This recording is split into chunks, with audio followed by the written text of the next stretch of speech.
We had logs that had come down from the storm, old pine logs, like huge.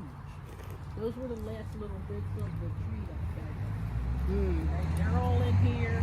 You see there's more leaves and pine needles and matter and sticks in here. So you're putting larger pieces along with smaller pieces down to the leaves. Right? If you have any soil or compost, you're putting that in as well. And what happens is that when it rains, that gets absorbed in here. It starts breaking it down naturally, and it turns into like a sponge. This water feature, providing its own nutritive ecosystem. This is all stinging nettle, purple nettle, wild mustard in here, mallow, but this whole thing will start transforming too. There's a lot of native plants in there, pollinator plants, and you'll see like butterflies and all kinds of stuff being created here. And then we'll mix in annual vegetables. You didn't plant anything. You just threw everything in there, and it's all planted itself.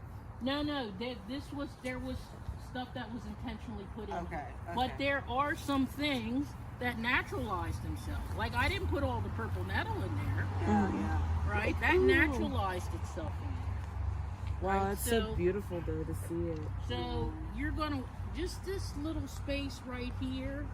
We grow tomatoes in here, squash, cucumbers, stuff that travels in here.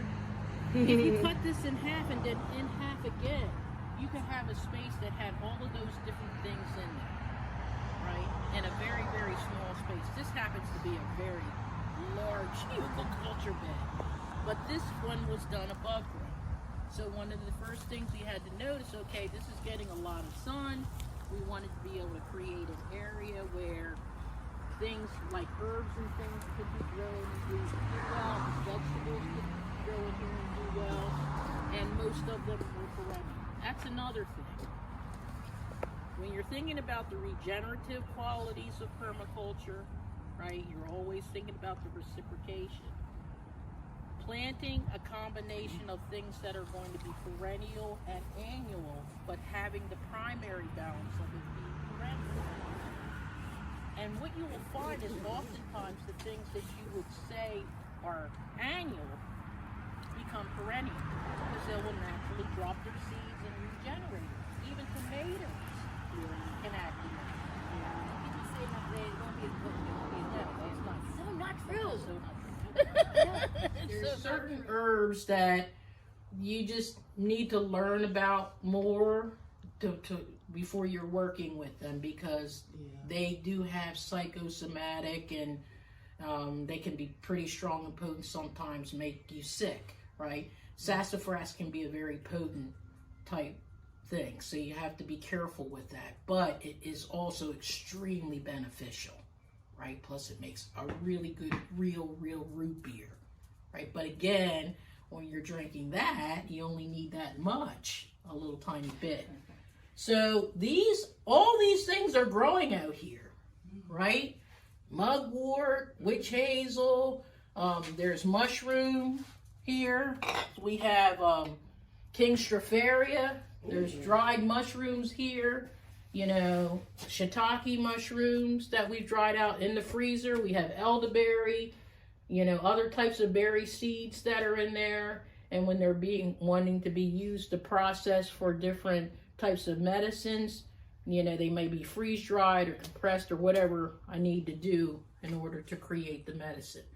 So this is typically, people are doing herbalism or wildcrafting. They're keeping like a storage of things that they're kind of collecting throughout the season. But then there are certain ones that you just don't want to harvest until you're ready to do that. You look at that picture, so we're high here, but imagine when it was raining, you had this little soup bowl that was happening. So I had to kind of think about what trees are going to be really good to also kind of help shade the house in some way, right? Provide some type of border that are going to be good for helping to absorb some of the moisture. Now, most conifers don't like their feet wet. This particular one loves it. So underneath this ground, there is a dug deep like this. There's stones and some tubing to help to draw the water out. So this thing started absorbing all the water. It was one of the first things planted. Now, most people look at this tree and they think it's 40, 50 years old. Wow. Right? It's only about 10 years old. Wow. Right? So it's just going crazy. That birch tree right there in the center. Friends of mine used to call it my Charlie Brown tree. It was first planted over there, and it looked like Charlie Brown tree for some time. It was like majorly struggling. Okay?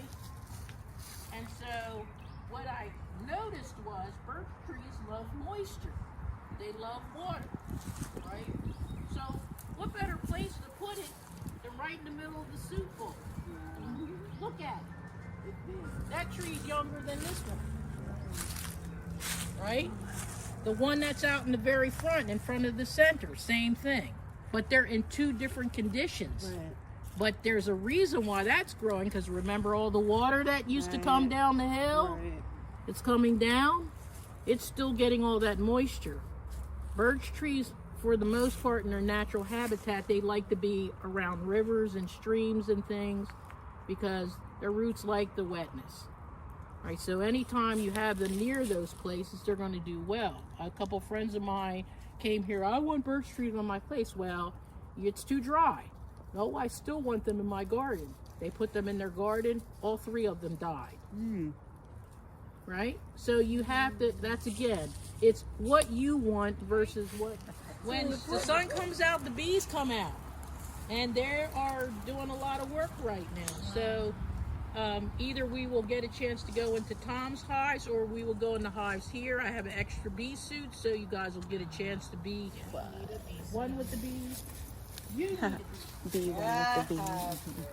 You guys can go ahead. I probably also need a bee suit because I just want to hug them. I know. Look. Reciprocity, reciprocity. Like you want to get used to it. Now you can sit on this side, you can see them really. Their hives have swarmed up, so they're up in the 20,000 bees count. These are like the vacuum cleaner?